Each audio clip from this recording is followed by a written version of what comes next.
So what we're going to talk about, of course, September is, to me, the Constitution month. September is the month where the Constitution, that we celebrate the Constitution and think about the Constitution.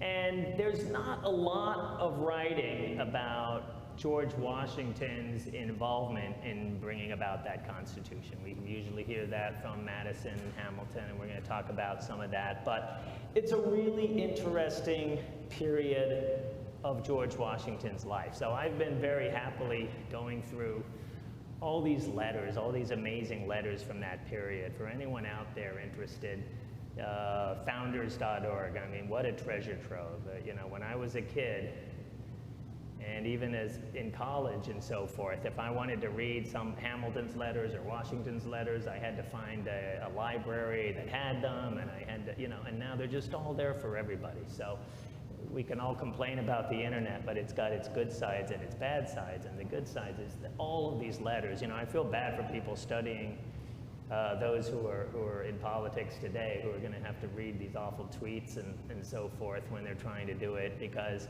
I just had this wonderful time reading these letters, which really told the story of George Washington personally in that time, and George Washington politically and in terms of what was going on in the country at the time. And of course, as the person who gives seminars on leadership, I'm looking at this from the leadership aspect and seeing something that I had not really discovered when I looked at this period of George Washington before, and that's this tremendous shift he makes in his leadership style. You know, different leaders come up at different times and are called for in different times. And we all know this as sports fans, right? I mean, we know that the Eagles hired Doug Peterson because he had a different personality from Chip, right? We called it emotional intelligence. You didn't have to be too emotionally intelligent to be better than Chip about that. Low bar. And I'm an old baseball, I'm a big baseball fan, and I always look at, you know, Billy Martin, who is probably the greatest manager ever in terms of taking terrible teams and bringing them straight up to second and then to first place. I mean, nobody ever did that better than he did that. And he'd always be fired by the third year because nobody could stand his leadership style anymore. And I remember in 1978 when he was fired, you may remember he called George Washington a convicted felon, so he got fired for speaking of truth, which you can't do in his position. You know, he said about Reggie, one's a liar and one's convicted. And Bob Lemon comes in. So Bob Lemon's, he's been watching this circus go on. He was the manager of the White Sox, and you know, Thurman Munson isn't catching anymore. He's playing the outfield, which he can't do. They got Mike Heath catching. They got somebody else in shortstop. And Bob Lemon comes up on the first day, and he says to the group of people, he says, well, I don't know, am I wrong? I heard you guys won the World Series last year.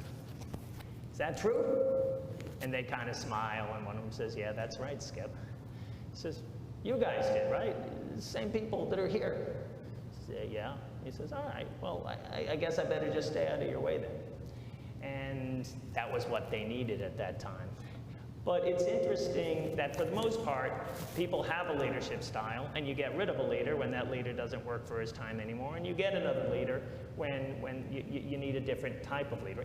And it goes to why, when we study history, we have this vacillation of who's in and who's out, right? It kind of depends on, well, what kind of leader would we really like right now? Because when Bill Clinton was going through Monica Gate, right, when we were going through all of that, everybody wanted Harry Truman, because that was, you know what, we just want a simple guy who tells the truth and doesn't cheat on his wife. We want Harry Truman back. And, you know, Hamilton and Jefferson, depending on what's going on in the country, and in Broadway, I suppose, one goes up and one goes down. But Washington, again, is one of these rare people who was able to pivot, and he has one kind of leadership style when he's the general. And for those of you who were able to come to the lecture last month and hear Larry Kidder talk about George Washington, and he tells that great story when George Washington says, follow me, and that's his leadership style as a general. He can't do that for this period of time. So he's going to have to transition. At the same time, the country is transitioning.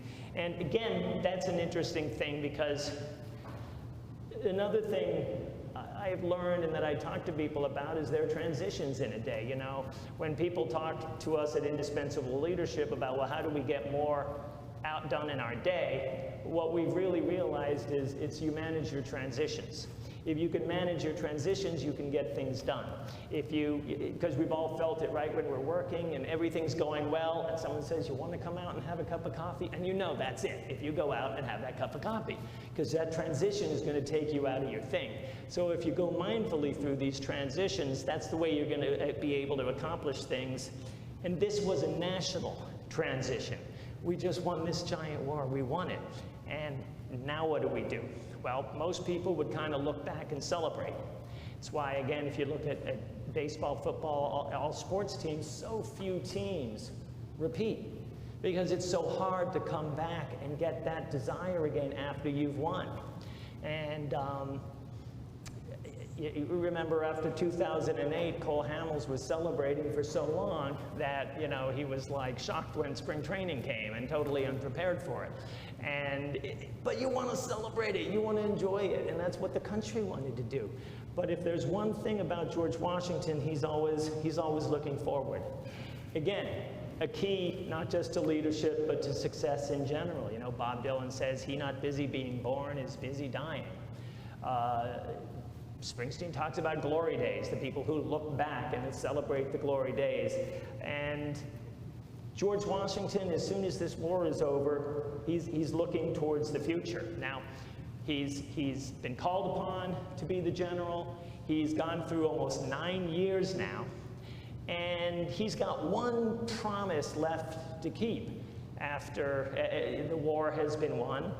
And that promise is a promise he made to himself as much as anyone, and that's the promise that he is going to walk away from power. He is going to be an American Cincinnatus. And he's always believed this, he's always felt this, he's always thought this, because he thinks that's what a republic is. And, you know, he's not a thinker like Madison and Jefferson, he's not an ideologue, he's not deep in that way, he just knows. You know, he feels the fabric of the country, and he knows what's going to work. You know, Thomas Jefferson hates monarchy. Washington doesn't hate monarchy. Washington thinks monarchy is fine in England. He just thinks it will never work in America. It is an un-American institution. It's not going to work. And he is furious when people hint that there's a monarchy going on, especially during his administration and so forth. You know, it's part of this huge split he has with Thomas Jefferson, because Thomas Jefferson's talking about the monarchy party, and George Washington, if there's anything that you would put number one on his beliefs at that period, it's that he's opposed to monarchy in America, that he wants nothing to do that, and that he's spent his life doing that. So to hear Jefferson tell people that there's a monarchy party is extremely upsetting to him. But anyway, he's going to do this thing. He's going to retire. And we forget what a big deal that was, because he's going to supplant that in later years when he retires from the presidency. But at the time, it was just as shocking. And those of you who are on our list, I sent you an email with a painting on it that was a painting of this moment, which I'll talk to you about in a little bit. But, you know, there's this great conversation that King George III has with Benjamin West, who's a painter from Philadelphia. And King George III, in the middle of this portrait being painted, says, "I don't know what the fuss was all about. All you did was change one King George for another King George." And Benjamin West says, well, George Washington is not going to be a king. He's going to renounce that. He's going to go back and be a farmer. And it's a little unclear what we know what George III says in response. It's a little unclear how he says it. And when I tell it on my tours, I kind of have, I say that he's very smart, snarky. Oh, well, he must be the greatest man in the world. But what he's quoted as saying exactly is, if he does that, he will be the greatest man in the world. And I think maybe he was dead serious about that. I don't think he really believed Washington was going to do that, but he does believe that if he does do it, that'll be something nobody's ever done. So George Washington is determined to do these things. Now, there have been these possibilities, these opportunities for Washington to take more power. There was the Newburgh conspiracy, which we've talked about, and which I'd be happy to discuss if anyone has any question about it. But basically, the Army is seeking to march on Philadelphia, and they are going to demand their money that they've never been paid. You know, the Army realizes this is our last chance. Now, there's a lot of implications to this, of course. Everyone keeps saying during this war, you know, no revolution ever works so that the people who fight the revolution end up taking over the country afterwards. Something ends up happening. And George Washington is determined that this is not going to be that kind of revolution, that his army is not going to march on to Philadelphia and take over civil control. Washington has been scrupulous about following civilian commands.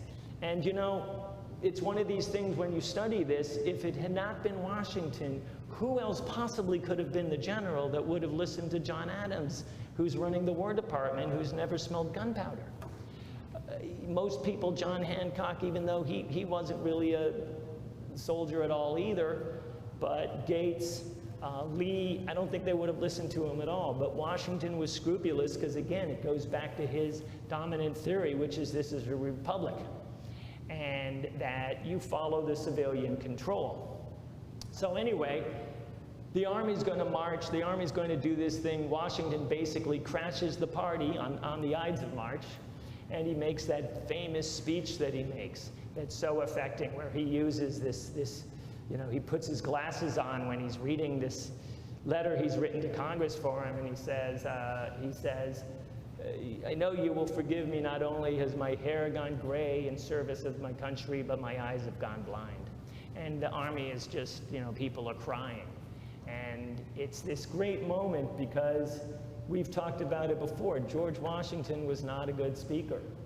George Washington couldn't respond when at a tavern they toasted him for being the general. Everybody said, well, there was some confusion and embarrassment, like he really couldn't respond. And it was one of these things he knew, I have to learn to do this, and he found his own way to do it. And so there are a couple of these occasions where he is going to speak, and he's going to change the course of history by the way he speaks.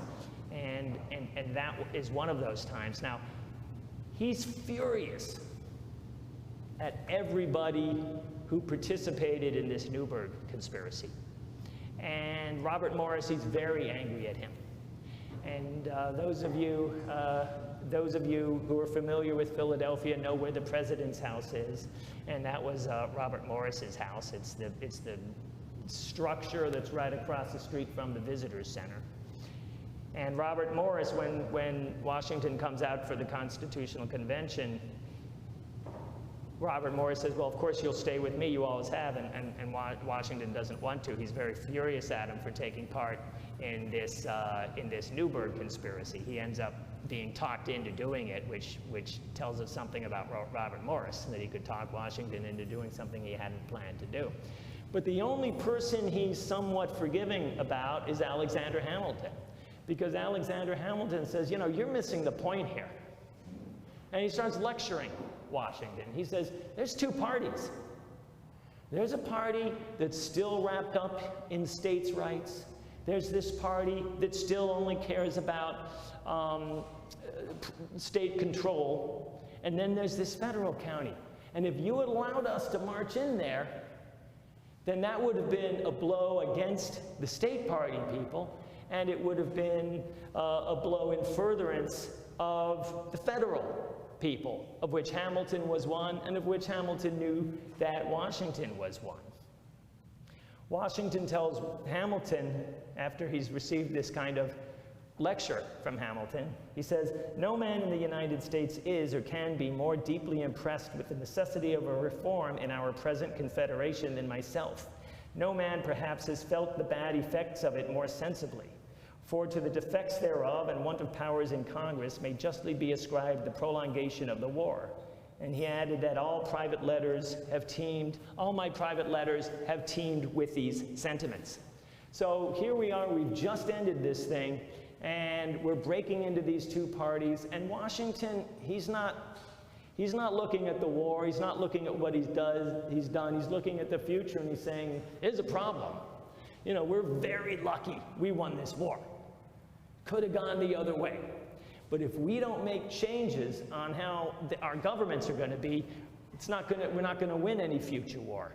And so he's already looking at that. And so as he leaves office, he's going to write a couple documents, and to him, these are his farewell documents. You know, he doesn't realize that he's got this whole second half of events to live through at this point. He thinks he's moving on.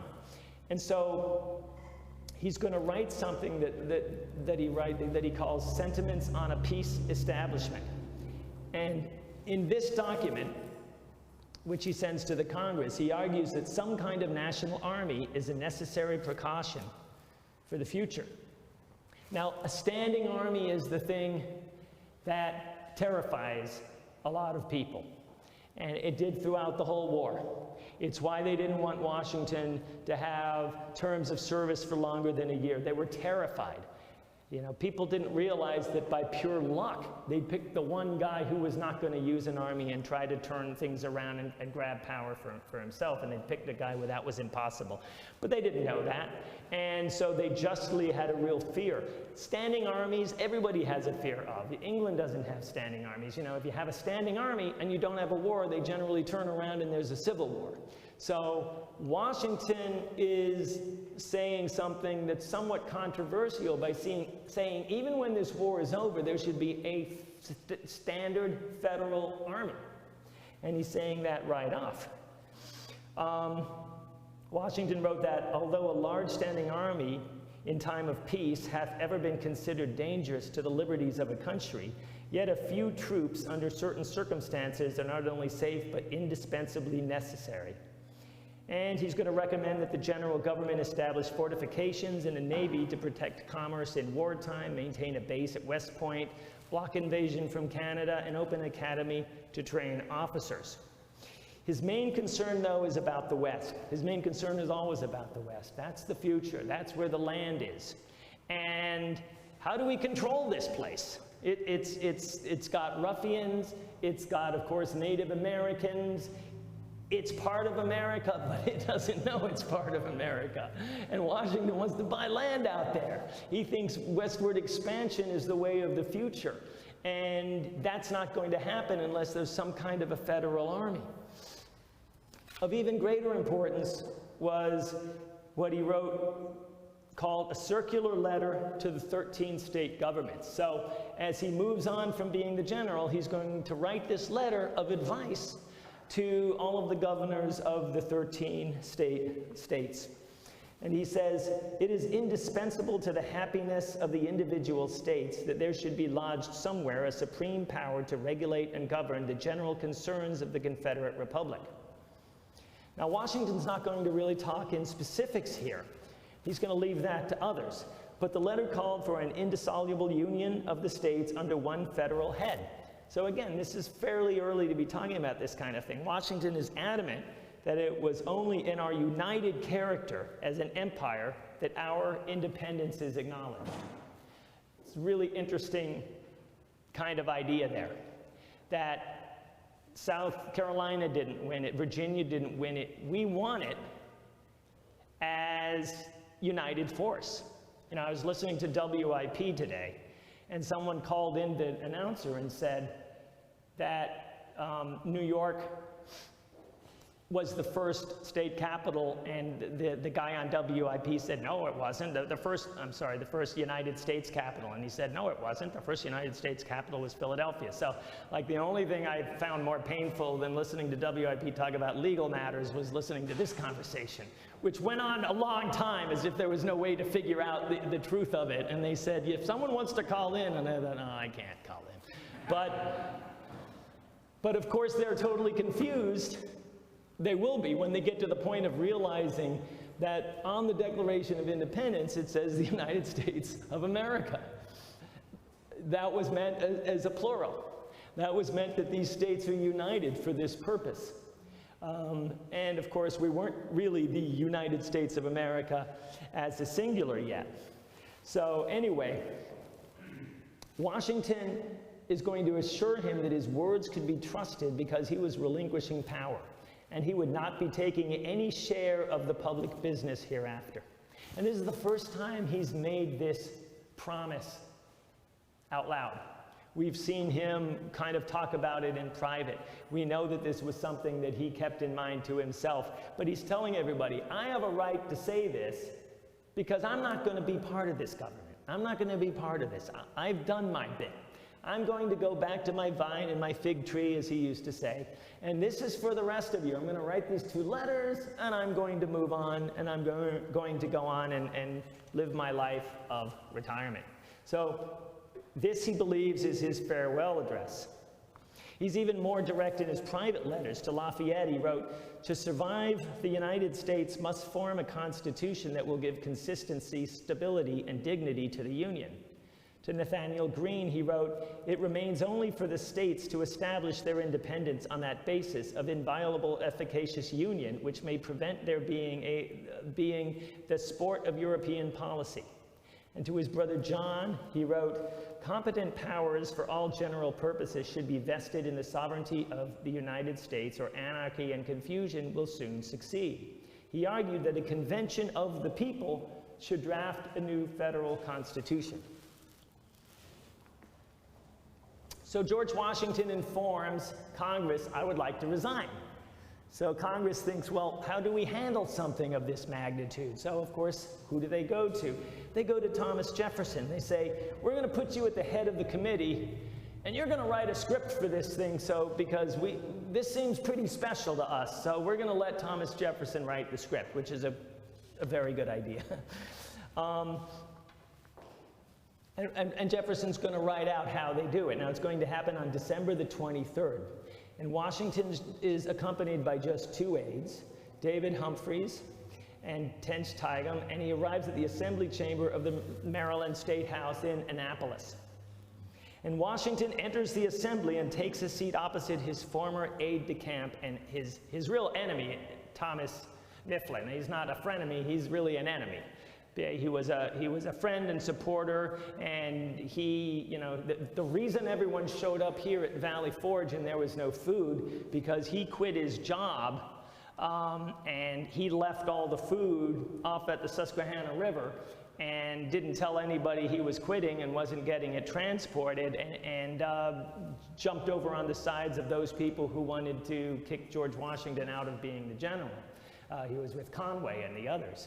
So it's kind of an ironic moment here, because here's George Washington and here's Mifflin. Mifflin is going to say, sir, the U.S. and Congress assembled are prepared to receive your communications. Washington's hand is shaking as he takes out a paper written in his own hand from his coat pocket, and he says, the great events on which my resignation depended having at length taken place, I have now the honor of offering my sincere congratulations to Congress and of presenting myself before them to surrender into their hands the trust committed to me. Now he's holding the paper with both hands because his hands are shaking so much. He discusses the trepidation with which he took on the post originally, and he says, commanding the interests of our dearest country to the protection of Almighty God, I retire from the great theater of action, and bidding an affectionate farewell to this august body, under whose orders I have so long acted, I here offer my commission and take leave of all employments of public life. At this point, virtually every member of the Congress and the bystanders are in tears. Washington draws his commission from his coat pocket, and he steps forward and he hands it to Mifflin. Now, Mifflin is going to very stiffly read the response, which was written by Thomas Jefferson. And what he reads is this, in Jefferson's writing: "The U.S. in Congress assembled receive with emotions too affecting for utterance this solemn resignation of the authorities under which you have led their troops with success through a perilous and doubtful war. Having defended the standard of liberty in this new world, you retire from the great theater of action with the blessing of your fellow citizens, but the glory of your virtues will not terminate with your military command. It will continue to animate remotest ages." So I think it's good that Jefferson and not Mifflin wrote the response. John Trumbull's going to draw a painting of this. And for those of you who I send emails to who got them, go back when you go home and look at it, because I sent you the painting. It shows Washington, and he's turning slightly right toward Congress, and he dominates the image. He's got a writing crop in his left hand, as if to emphasize the speed with which he's doing this. You know, we've won the war, I'm moving on. And it's pretty true, because he promised Martha he'd get home on Christmas, and this is December the 23rd, and he's in Annapolis, so he probably did have a writing crop in his hand, because he's going to leave pretty quickly. Mifflin is slightly higher than Washington. That's to show the supremacy of civilian control. But he's higher, but he's less commanding somehow. Washington's bigger in its own way. It's a very interesting painting. And in the painting are 4 future presidents: Washington, Jefferson, Madison, and Monroe. Up on top is Martha. That isn't true. She was at home waiting for him to get home. So John Trumbull is going to write about what a giant, colossal event this was. He wrote to his brother in Connecticut that the act excites the astonishment and admiration of this part of the world. 'Tis a conduct so novel, so inconceivable to people who, far from giving up powers they possess, are willing to convulse the empire to acquire more. As I've talked to you about him retiring from the presidency, this was a very unusual thing what he just did. Of course, it was done by Cincinnatus. So that could have been the end of the Washington story. Washington writes to Lafayette, "I am not only retired from all public employments, but I am retiring within myself, and shall be able to view the solitary walk and tread the paths of private life with heartfelt satisfaction." And so in one day, he gets back, he's back on Christmas, as he had promised Martha, and he goes from the most powerful man in the country to a citizen locked away in his farm, and almost as if by, design, you have this huge cold spell hit, and the rivers are frozen, and people can't visit him. And so it's almost as if he's gone from this period of action. He has this amazing, affecting scene when he says goodbye to his army. And I think I've told you before, George Washington did not shake hands. He did not believe in that. That to him was an affectation. And on this day, he removes his gloves and he shakes hands and embraces with every single member of the army that was there to say goodbye to him. And now here he is back in Mount Vernon, and of course, nothing's been done for 9 years in Mount Vernon. It hasn't made any money. It's not been run well. And now he's got to worry about trying to fix those problems up. Jefferson had this to say about Washington at that time: "The moderation and virtue of a single character probably prevented this revolution from being closed, as most others have been, by a subversion of that liberty it was intended to establish."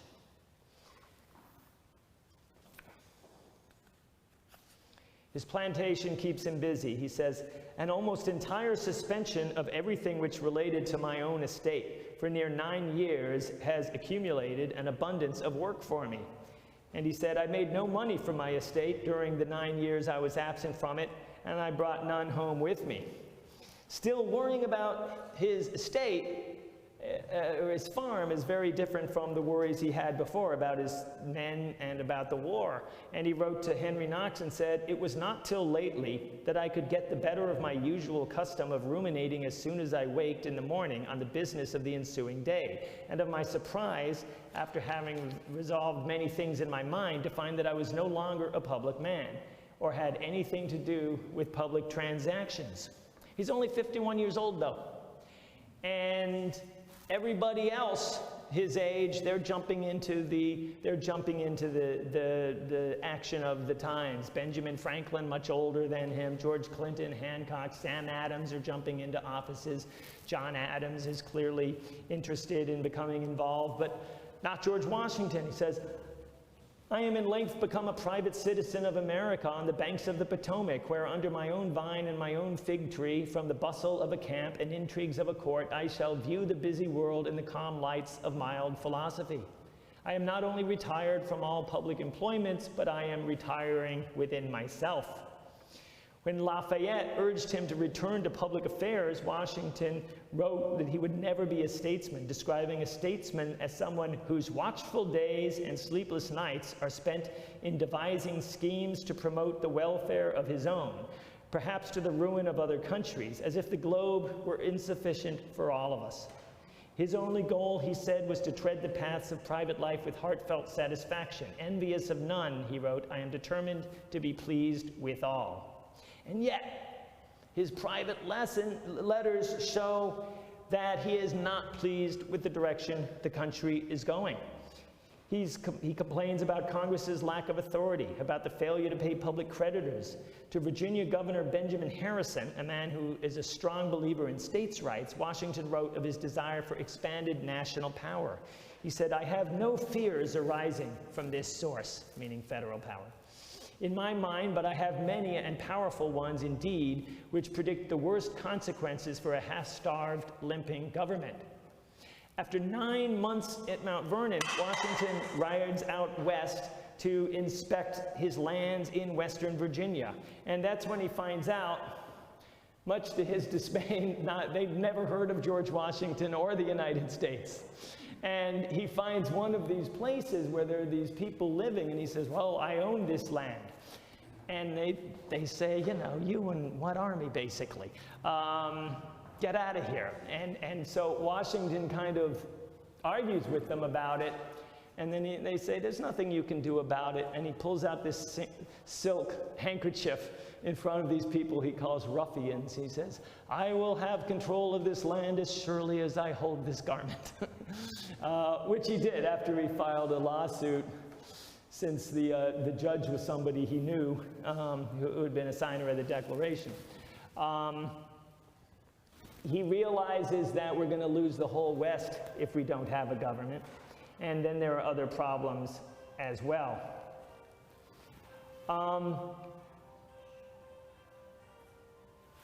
He's going to start pushing for a canal. He wants to create this canal that's going to link the Potomac and the Ohio rivers. And this idea of the canal, it's another way of talking really about bringing the country together, using transportation, going into the future. And he's going to start writing to everybody about this. One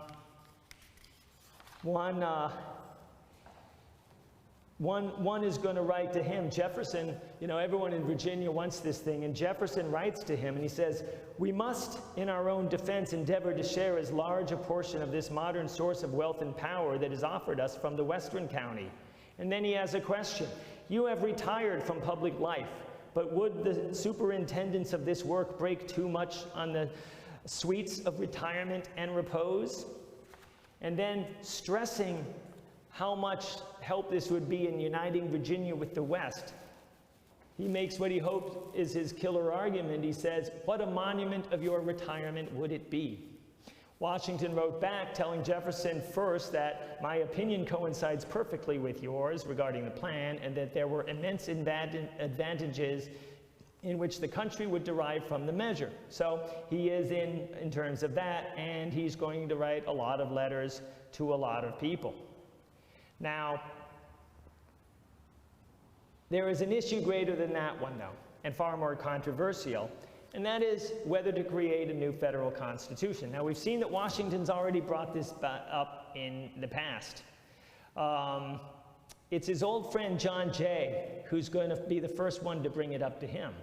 He says to Washington, experience has pointed out errors in our national government which call for correction, and which threatened to blast the fruit we expected from our tree of liberty.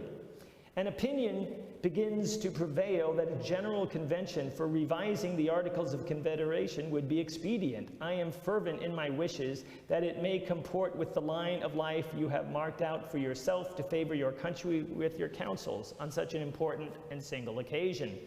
Again, Washington is being asked to step out of the retirement and to help guide the country.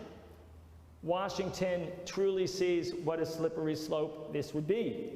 Because if Washington involves himself with making a new government, it's almost certain that Washington is also going to have to be involved with being in this new government. That would mean that his retirement was over, and it might mean that his reputation would suffer.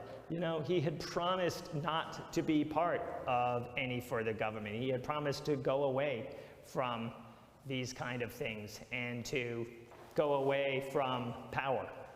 So Washington responds to Jay that he agreed with his assessment of what was necessary, but this did not mean that the people were ready for such a dramatic move. He writes, "Ignorance and design are difficult to combat. Out of these proceed illiberality, improper jealousies, and a train of evils which sometimes in Republican governments must be sorely felt before they can be removed." While stating that something must be done or the fabric must fall, Washington added, "I scarcely know what opinion to entertain of a general convention. That it is necessary to revise and amend the Articles of Confederation, I entertain no doubt, but what may be the consequences of such an attempt is doubtful." You see, everything is going the other direction. Every time they try to create more power in the Congress, they fail. And there's a brilliant book about the Constitution called The Framers' Coup. And that's a great title because the vast majority of people have no desire for a federal constitution. All of the state constitutions very jealously guard their own states' rights. And every time you try to give Congress even a little more power, it's a catastrophe. It doesn't work. And so Washington feels, yes, we should have this Constitution, but he looks around and says, there's no way. We can't even get people to agree to let Congress have any kind of tax or to be involved in treaties. How on earth are we going to have a federal Constitution? So it's one of the things that people don't quite ever get taught about how unlikely the creation of this Constitution was. Because if you look at it, it was probably far more unlikely than winning the war. And that was why John Dickinson was opposed to independence. It wasn't because he didn't think we could win the war. John Dickinson's concern was, well, what after we win the war? Now we don't have England. We're all going to probably fight against each other. It's going to be a mess. We can't be independent. That was John Dickinson's concern, and now that's Washington's concern. He's looking around and he says, yeah, we need a constitution, but the people don't want it. There's nothing we can do about that. Many of the great heroes of the Revolution are adamantly opposed to any kind of constitution. Patrick Henry, Sam Adams, they view any constitution as a violation of the very purpose of the Revolution. It's the antithesis of what they fought for. And if you're living out in South Carolina, does it make any difference if you've got a capital that's in New York or it's in London? Not really. You know, these are people that usually don't go 20 miles away from their home. Once again, we just fought this war. We fought it for 9 years, and we're going to have some foreign people who are going to be making decisions on our lives. Well, we're going to have Shays' Rebellion. Shays' Rebellion is another of these things that is really not taught truthfully. You know, what we hear is that, well, you had this rebellion, they took over the courthouse, which is true. They took over the courthouse because Massachusetts had the most conservative of all of the state constitutions because John Adams was involved in making it. All of the other state constitutions were extremely liberal, and when I say liberal, what I mean is they're very supportive of debtors' rights. They're very supportive of paper money, not necessarily connected to specie. And what's going on, really, is that most of these debtors fought the war and never got paid. And so a lot of these constitutions, they're against the landlords trying to kick these people out, and there's for the people trying to get the people, they're for the people who are trying to hold on. You pay me something, you pay me $200 in money that's connected to gold, I pay you back in paper money connected to nothing. You're really not getting back what you paid me.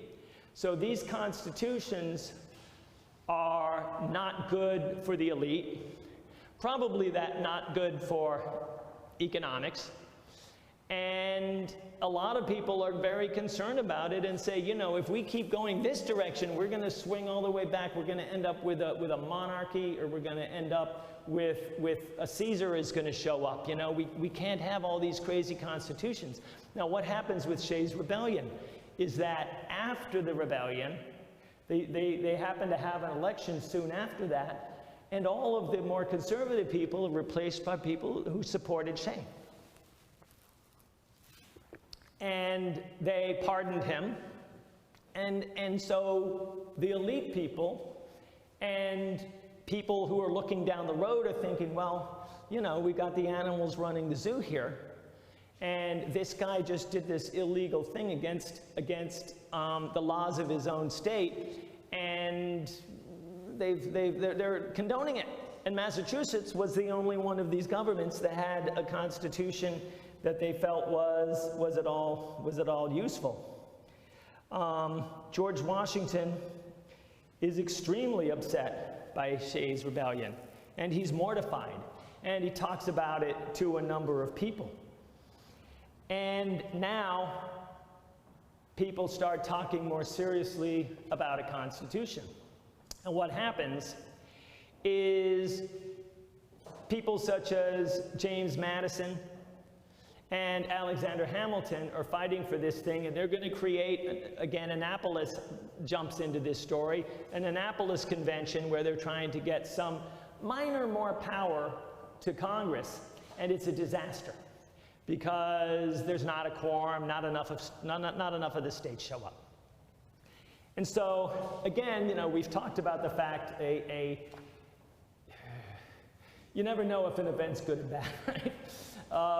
Hamilton and Madison say, well, we got to turn this into something, or it just looks really bad. And they said, well, let's just announce that we're going to have a federal constitutional convention in Philadelphia.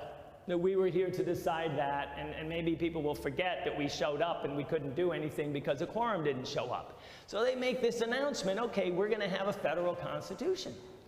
Well, how do you have the power to have a federal constitution? Doesn't Congress have to make that decision? Who are you, James Madison and Alexander Hamilton, to decide we're going to have a federal constitution? Well, they're going to decide to do that. And it's at this time George Washington is going to start cultivating a relationship with James Madison. And what he's going to do is start entering into a series of letters with Madison where they talk about the political realities, and they talk about what can actually be done here, okay? And by the way, we've got James Madison in the house today. We've got Kyle Jenks. You can go talk to him afterwards. He is the best James Madison performer in the country.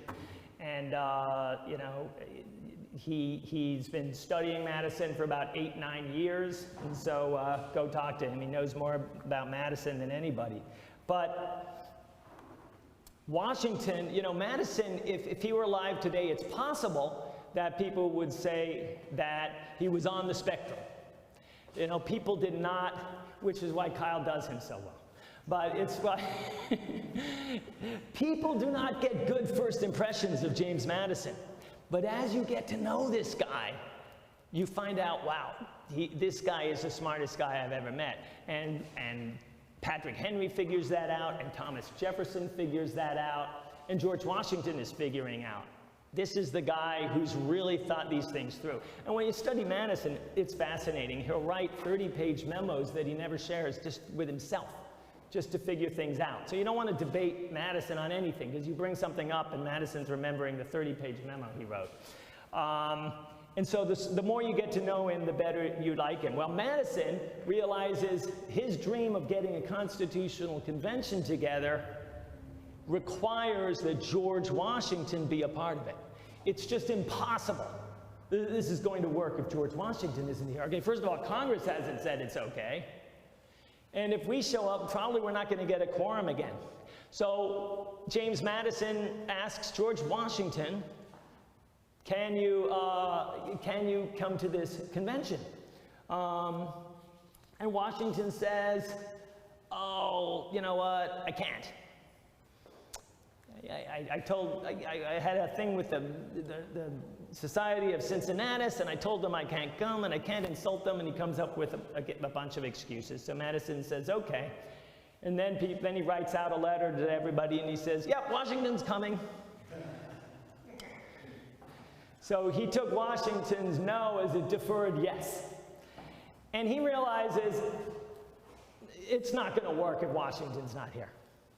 Everyone trusts George Washington.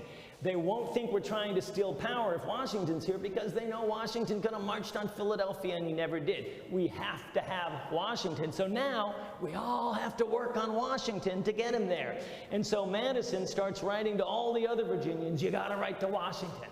And Washington's agonizing over this. He's got pros and he's got cons. The cons, he promised not to get back into politics. He might hurt his reputation.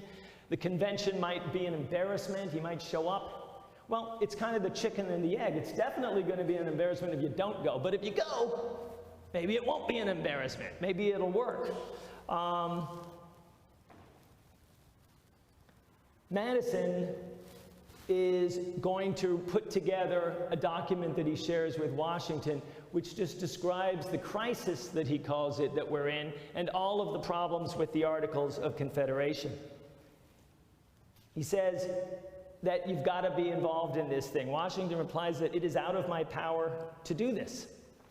You know, I told the Society of Cincinnatus I couldn't come to Philadelphia. How can I come? It'd be embarrassing. So Washington, again, he's going to write to Edmund Randolph. He's going to write to others. Meanwhile, everyone's kind of waiting around, and Congress is trying to decide, well, what do we do about this thing? And they decide, finally, you know what? We're not going to agree to it. We're just going to announce that this is happening as if we came up with this. Because really, we're the only people who can do this. So it's kind of going to happen anyway, so we're just going to kind of say, we're having this convention in Philadelphia. But they're going to do something else. They're going to say that this convention is for the sole and express purpose of revising the Articles of Confederation. So they're going to try to limit it. You know, much like Madison in later years is going to limit the Bill of Rights by taking it over and keeping it down to 10. They're going to say, okay, we're going to do it, but we're going to define it. And we're not allowing them to show up and just create this new Constitution. We're going to say, all you can do is revise the Articles of Confederation. Now Washington is wavering, and he writes to all of his old friends, military people, the people he respects the most. And they all tell him, don't do it. Knox tells him, don't do it. David Humphreys says, don't do it. Knox wrote, if the people have not wisdom and virtue enough to govern themselves, or what is the same thing, to suffer themselves to be governed by men of their own election, why then I must think it is vain to struggle against the torrent. It is vain to strive to compel mankind to be happy and free, contrary to their inclinations. David Humphreys wrote that, I am as confident as I am of my own existence, that due to its limiting mandate and how the states instructed their delegates, nothing important can come of this convention. John Jay is also doubtful. So it's Washington alone among all of his old friends who is thinking more optimistically about this now. He's starting to think maybe this thing could possibly work. And again, like we talked about last month, crossing the Delaware. He's almost at the same point in his mind. If we don't do this, this is going to fall apart. So we need to take a shot at this. You know, Knox And Humphreys, they're looking at Washington's reputation, and they're saying, you're going to risk your reputation here. And Washington feels that, but at the same time, if they don't do this, he thinks the whole experiment's going to fall apart. The whole war will have been for nothing. He decides, he gives kind of a tentative, I'm going to go. You know, he tells Madison, well, if my health can survive, I might go to this thing. So it's kind of like when George Harrison didn't know if Bob Dylan was going to show up for the concert of Bangladesh until he walked on the stage, right? You heard he was coming, but until you saw him. This is what it was with George Washington. Until you see him there, you don't know, because he keeps going back and forth.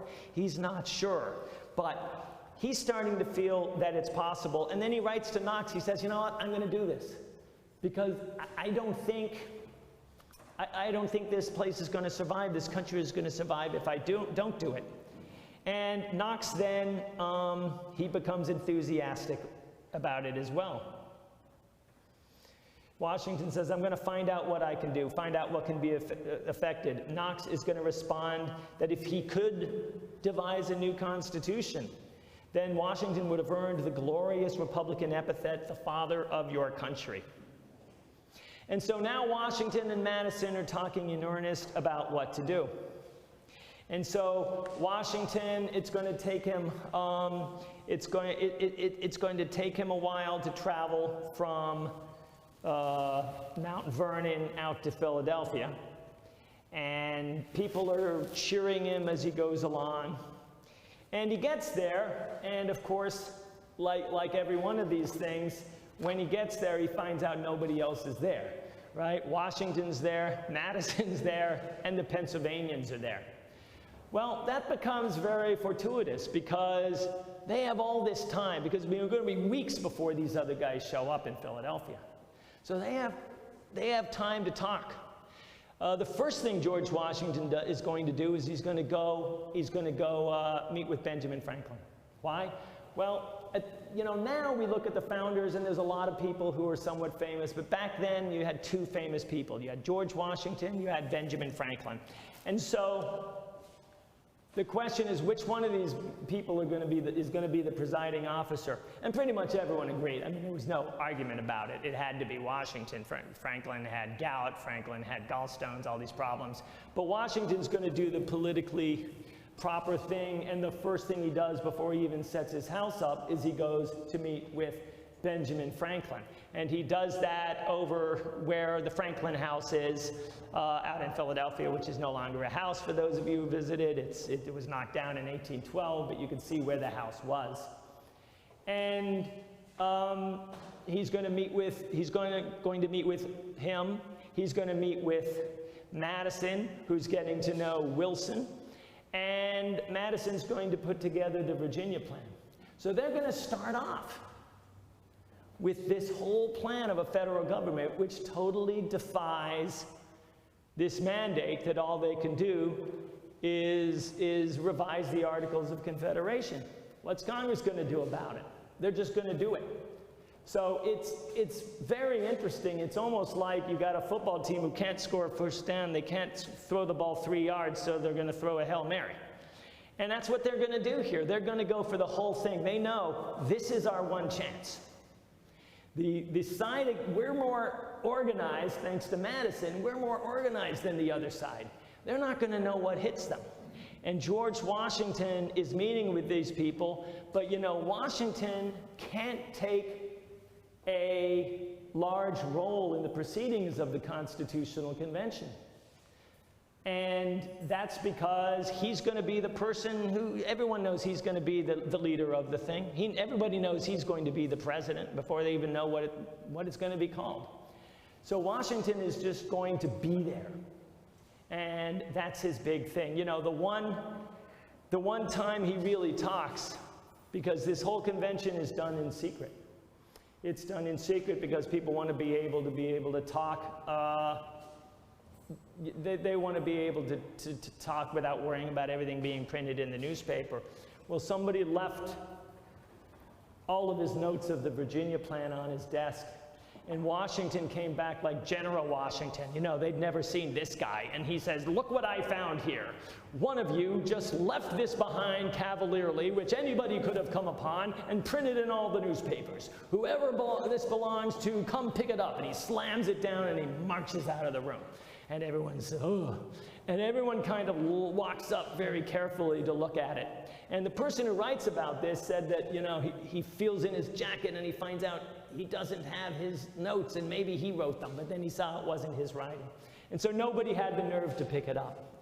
But, you know, in conclusion, what you've got here is a person who had one type of leadership which was very upfront, and then he's going to realize that this is going to require a completely different type of leadership.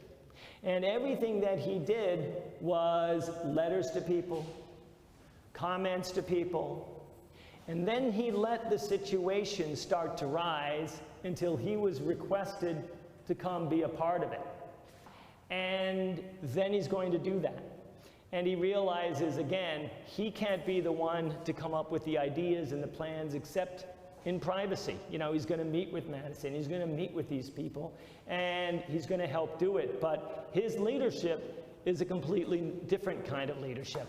And then his leadership as president is going to be really a third type of leadership, which I think we're going to talk about next month. Now, the story of the Constitution we're not going to talk about here today, but it's a great story, and the reason we know it is that James Madison, on the very first day he turns his desk around, he wrote everything down. So we have the notes of the federal Constitution that tell us every day, every speech that was made. And for those of you who are interested, I am giving a continuing legal education class on December the 9th, where it's going to be 4 hours, and we're going to go through the entire Constitutional Convention and how it was brought about, who said what, all of that stuff. And it's one of the most interesting stories. You know, there's nothing ever been like this, where you're in here and you're not talking about, let's do things the way this country's doing them. You know, they're talking about Greece, they're talking about Rome, they're talking about philosophy. They're coming up with all sorts of ideas.